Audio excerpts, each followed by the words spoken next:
జ్యోతిష్ శాస్త్రంలో సైన్యాధ్యక్షుడిగా చెప్పబడినటువంటి యముడు ఆధిపత్యం వహిస్తున్నటువంటి దిక్కు దక్షిణం.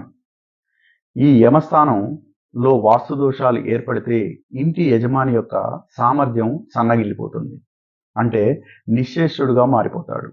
డబ్బులుండొచ్చు, హోదా ఉండొచ్చు, అధికారం ఉండొచ్చు, కానీ ఆ వ్యక్తి, ఆ ఇంటి యజమాని నిర్బలుడుగా ఉన్నట్టయితే ఆ ఇంట్లో దక్షిణ దిశ వాస్తు దోషాలు ఉన్నట్టుగా గుర్తించాలి.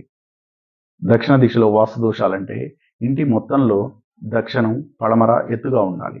ఎత్తుగా ఉండాల్సిన దక్షిణం పల్లంగా మారిపోవడం, గోడల్లో పగుళ్ళు ఉండడం, లేదా దక్షిణంలో ఒక టాయిలెట్ ఇవ్వడం, లేదా కిచెన్ని ఏర్పాటు చేయడం, ఇవన్నీ దక్షిణ దిశ దోషాలుగా పరిగణించాలి.